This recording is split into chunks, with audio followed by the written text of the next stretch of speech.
Subscribe करें हमारे YouTube channel देवी प्रतिभा जी को और श्रवण करें भागवत कथा की महिमा का। साथ ही बेल आइकन को दबाना ना भूलें। नियम अनुसार ये कार्य करते हैं तो आपके यहाँ जो कर्जा लग गया है उससे आपको बहुत जल्द ही मुक्ति मिल जाएगा। अगर आपके पास में डायरी हो तो अवश्य नोट कर लीजिएगा। क्या करना है?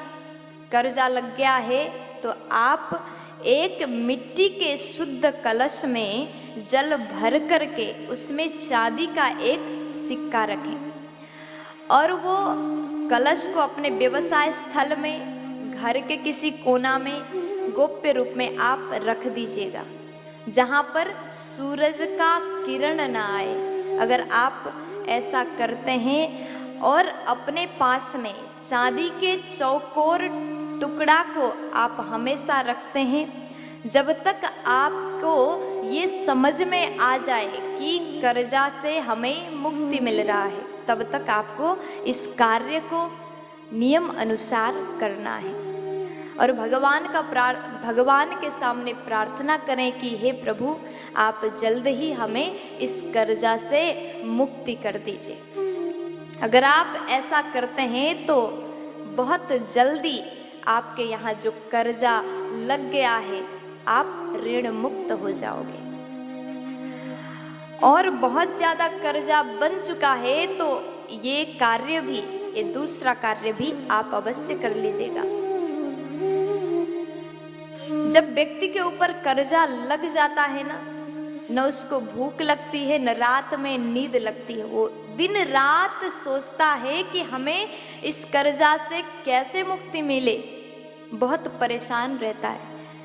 कई बार तो होता क्या है, अगर किसी व्यक्ति के ऊपर कर्जा बन जाए तो बहुत घुट घुट कर जीता है, बहुत परेशान होता है और अपनी मन की बातें किसी और के सामने जा कर के कह भी नहीं सकता।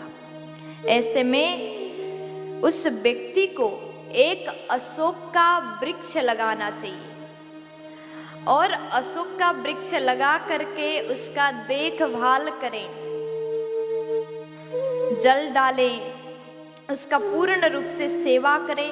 और जैसे वो पौधा बड़ा हो जाएगा, जैसे उसमें वृद्धि होना प्रारंभ हो जाएगा, वैसे वैसे आपके यहाँ जो कर्जा लग गया है ना, वो कर्जा कम होता चला जाएगा। आपको स्वयं ही समझ में आ जाएगा।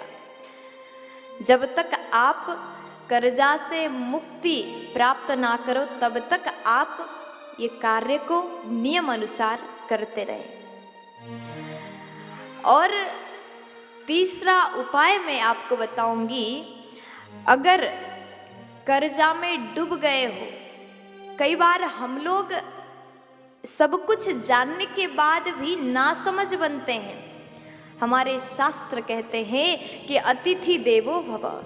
अगर घर में आपके यहाँ कोई भी अतिथि आ जाए तो उनको बिना भोजन कराए घर से कभी जाने ना दीजिएगा। आपके घर में कोई भी आए, भोजन करा करके ही आप उनको भेजिएगा। अगर आप भोजन करा करके भेजेंगे तो अतिथि खुश हो जाएंगे और वो अपने मन से, अंतर हृदय से आपको आशीर्वाद देंगे। अगर भोजन कराना ये संभव नहीं हो पाया तो कोई बात नहीं, थोड़ा सा मीठा तो आप खिला सकते हैं। आप अवश्य अपने घर में आए हुए अतिथि को कभी भी दुखी ना करें। अगर अतिथि रूठ गए तो आपके घर के इष्ट रूठ जाएगा, आपके घर में बैठे हुए भगवान रूठ जाएंगे। अगर भगवान रूठ गए तो हम कर्जा से कभी भी निवृत्ति नहीं पा सकते। इसलिए हमेशा अतिथि का सम्मान करें। ऐसा करने से आप कर्ज से बहुत जल्दी आपको मुक्ति मिल जाएगा।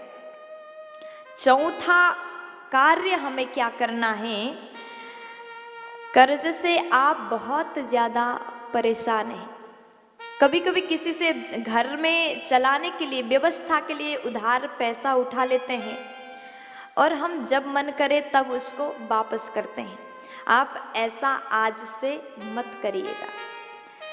जब आप अपने घर में उधार के पैसा लाते हैं तो उस उधार के लाए हुए पैसा से अपने घर चलाते हैं, तो आप कब उस व्यक्ति को, जिस व्यक्ति से आपने पैसा लिया, आपने घर चलाने के लिए उधार लिया, उसको कब लौटाना है।